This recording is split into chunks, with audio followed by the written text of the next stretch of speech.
도자예술은 좀 정직성이 있는 것 같아요. 작업하는 과정이나 이런 것들이 자연의 순리에 정말 잘 맞거든요. 그러니까 조금 빠르게 건조해도 안 되고, 비 오는 날, 바람이 많이 부는 날, 그런 영향을 굉장히 많이 받거든요. 그런 것들이 하나하나의 과정들이 있는데, 그런 과정들을 거치거나 아니면은 좀 서두르거나 아니면 좀 더 빠르게 진행한다든지 아니면은 그 과정을 놓치거나 그렇게 될 경우에는 눈에 보이진 않지만 여기 가마문을 열면은 그 과정들이 보이죠. 안녕하세요. 양평에서 작업하고 있는 박성욱입니다.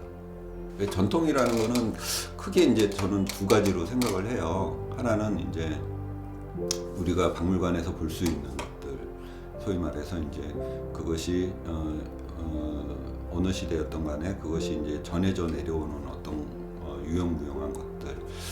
그리고 또 한 가지는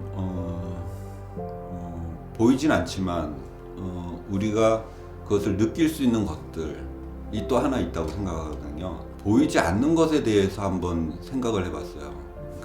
그것이 어떠한 형태든 간에 거기에 내재된 정신적인 것이 뭔가라고 저는 생각을 하게 됐거든요. 그래서 그것들을 한번 쫓아가 보는 거예요.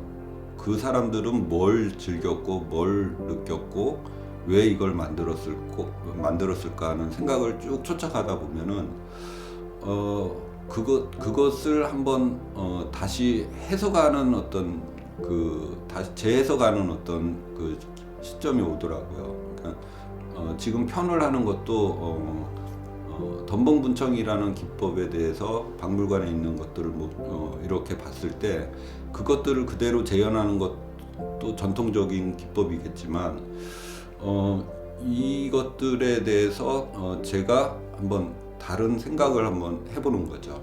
그래서 지금 편과 같이 어떤 벽을 한번 이렇게 가져가 보는 것도 있고요.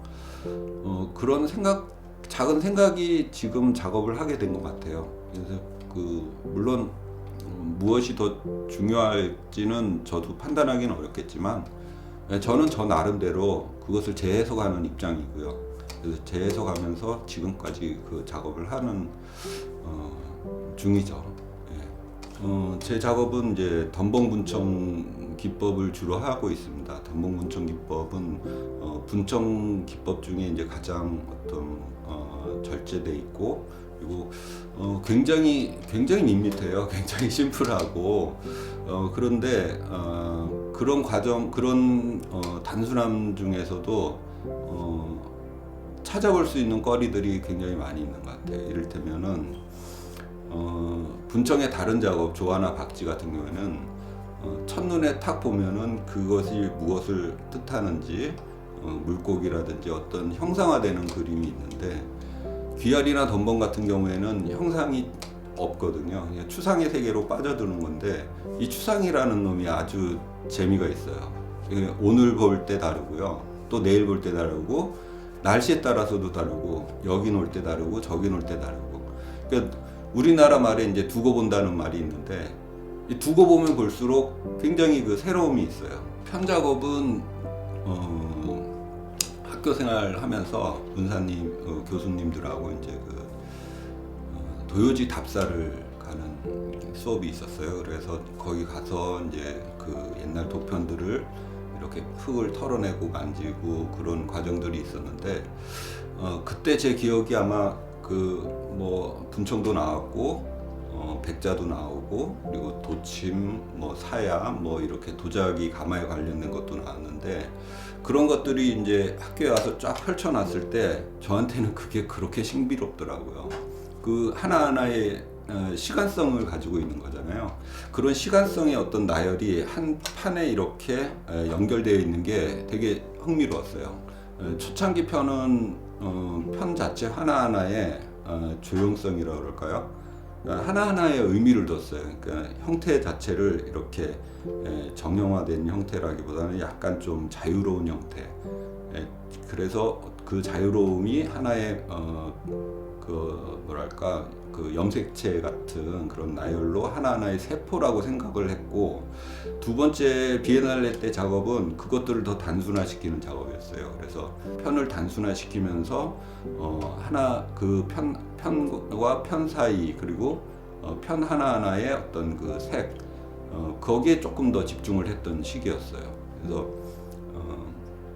비엔날레 때 작업은 어떤 편 자체가 좀 더 심플하게 되는 작업이었고, 2017년 때 이제 그 문화재재단 전시했을 때는 편 하나하나의 조형성을 조금 더 확장을 시키는 계기가 됐어요. 그래서 편을 아주 길게도 해보고, 그리고 더 작게도 해보고, 그렇게 해서 이제 그런 작업들이 이어졌고요. 최근에 이제 작업들은 편 하나하나의 어떤 조형성이라기보다는 편을 놓게 되면 편 하나와 편 사이에 어떤 그 관계가 형성이 되거든요. 그 관계에 대해서 좀 집중을 하게 됐어요. 그래서 인과 연에 의해서 만나게 되는, 그 처음에는 그 조형성의 목적을 두다가 그것을 내려놓고 뒤에서 보니까는 그 틈이 보이더라고요. 근데 그 틈이 저한테는 여백이라고 생각이 들었고, 그 여백이 결국 관계지음이라고 생각이 들더라고요. 그래서 다랑알이라는 어떤 오브제를 지금에 와서 그대로 하는 것보다도 제가 하고 있는 어떤 덤벙 기법에 대해서 좀 한번 재해석을 해보자라는 생각을 좀 해봤죠. 그래서 작업을 하게 되는데 백자항아리하고는 좀 다른 과정이 하나 거쳐가요. 그러니까 덤벙 분청을 한다라는 그 과정인데, 이 덤벙 분청이라는 게 되게 좀 예민하다 그럴까요? 그러니까 습도가 조금 높아도 안 되고요. 그리고 날씨가 추워도 안 되고, 그러니까 어느 정도 적당한 바람과 햇볕과 그다음에 기온이 이제 같이 있어야 되거든요. 그렇게 해서 분청을 했을 때 이 항아리가 이제 버틸 수 있는 힘이 있어야 돼요. 그거 이제 중력이잖아요. 중력을 버텨야 되는 건데 전혀 생각지 못한 요소들이죠, 저는. 그래서 항아리를 할 때는 그런 것들을 고려를 해요. 그래서 그날 다음날 날씨가 좋다라는 어떤 그런 거 있을 때 그 일정에 맞춰서 작업을 하죠. 분청 작업을. 분장을 하게 되면은 그때 형태에서 약간 좀 변화가 생기거든요. 그러니까 원래 가지고 있는 형태에서 약간 조금 내려앉는다든지 그런 것들을 상당히 고려를 해서 제작을 해야 돼요. 네, 그런 게 좀 까다롭죠, 분청 작업이. 탑은 그 세월호하고 관계가 있어요. 네, 그 세월호 그 사건이 있은 다음 날 많은 분들이 안타까워하고 가슴 속에 어떤 그 덩어리를 안고 그런 기억이 있는데, 작업실에 와서 작업을 하는데 작업이 안 되더라고요. 저 나름대로 어떤 뭔가를 할 수 없을까, 그래서 시작한 거예요. 그래서 이제 그 숫자만큼 만들기 시작한 거죠. 그때 이제 2017년에 그때 하여튼 그랬어요. 그 작업을 하면서 아무것도 못하게 되는 그 공허함이 있더라고요. 근데 감성적인 작업을 하는 저한테는 그것이 굉장히 큰 의미였죠. 그러니까 아무런 목적이나 뭐 쓰임이나 이런 것들을 다 떠났어요. 다 떠나고 뭔가 내가 만들 수 있는 것들이 뭔가 했을 때 그것들이 생겨난 거죠. 그 탑이라는 게 생겨난 거죠. 지금도 세계 곳곳에서 어떤 전쟁이나 어떤 죽음이나 이런 것들이 많이 있잖아요. 뭐 지금도 있지만 그런 것들이 저한테 이제 많이 가슴에 탁 와닿게 됐을 때 그런 작업을 한 번씩 해요. 지금도. 제가 이제 시간이 지나면서 나이 들고 늙어가는 그 과정에서 내가 지금 생각하는 것들이 뭔가, 과거에 초창기 때 내가 생각했던 거에서 지금까지 얼만큼 변화가 되고 있는가, 그런 생각으로 전시를 조금 준비를 하고는 있어요.